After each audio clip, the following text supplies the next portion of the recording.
Hello viewers, আসসালামু আলাইকুম। আশা করি সবাই ভালো আছেন। Welcome back to my channel. আজ আমি খুবই মজার এবং খুবই ইজি একটি রেসিপি আপনাদের সাথে শেয়ার করব, টুনা মাছের কাবাব। আমি টুনা মাছের শামি কাবাব এবং টুনা মাছের শিক কাবাব বানিয়ে আপনাদেরকে দেখাবো। টুনা ফিশের মধ্যে রয়েছে প্রচুর পরিমাণে প্রোটিন এবং ওমেগা 3 ফ্যাটি অ্যাসিড, যা আমাদের হার্ট এবং ব্রেনের জন্য খুবই ভালো। টুনা ফিশের মধ্যে কোনো কার্বোহাইড্রেট নেই, সো এটা ব্লাড গ্লুকোজ কন্ট্রোল রাখতেও হেল্প করে। টুনা ফিশের কাবাব বানাবার জন্য আমি 3টি টুনার ক্যান নিয়েছি। প্রত্যেকটি ক্যানের ভেতরে 5 আউন্স টুনা রয়েছে। আমার লাগবে 2টি ডিম, 4টি মিডিয়াম সাইজের আলু। স্পাইস নিয়েছি আমি রসুনের গুঁড়া 1 চা চামচ, ধনের গুঁড়া 1 চা চামচ, আদার গুঁড়া 1 চা চামচ, মরিচের গুঁড়া 1 চা চামচ, লবণ 1 চা চামচ এবং হলুদ আধা চা চামচ। মরিচ এবং লবণ আপনি আপনার স্বাদ অনুযায়ী ইউজ করতে পারবেন। আমার লাগবে ব্রেড ক্রাম্ব।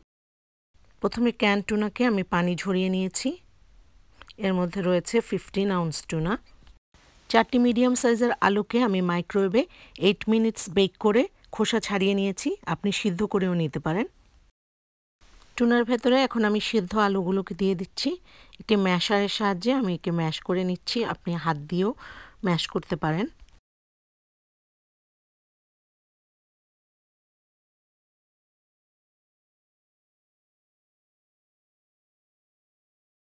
এর ভেতরে এখন আমি সব মশলাগুলো দিয়ে দিচ্ছি।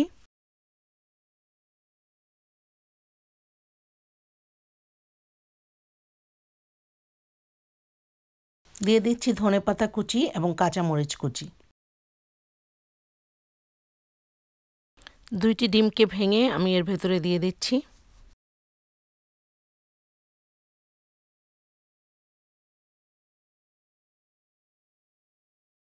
সব উপকরণগুলোকে আমি একসঙ্গে এখন ভালো করে মিশিয়ে নিচ্ছি।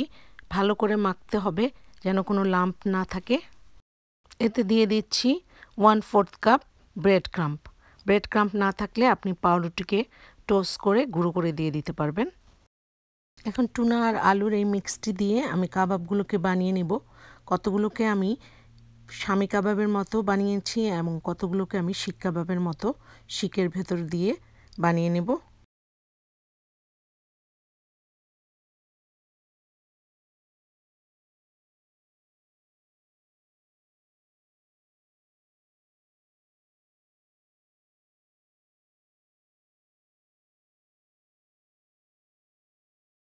এখন আমি একটি ফ্রাই প্যানের ভেতরে 1 কাপ তেল দিয়ে নিলাম। এর ভেতরে এখন আমি কাবাবগুলোকে ভেজে নিব।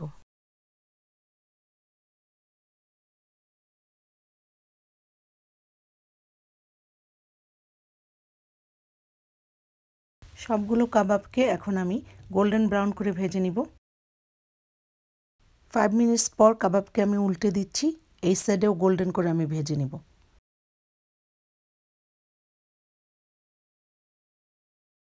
সো টোটাল 30 মিনিটসের ভেতরেই তৈরি হয়ে গেল আমার টুনা মাছের শামি কাবাব এবং শিক কাবাব। আমি এখন একটি ডিশের ভেতরে একে ঢেলে নিয়েছি। 5 আউন্স টুনা ক্যানের ভেতরে আছে 20 গ্রামস অফ প্রোটিন এবং প্রচুর পরিমাণে ওমেগা 3 ফ্যাটি অ্যাসিড, যা আমাদের হার্ট এবং আমাদের ব্রেনের জন্য খুবই ভালো।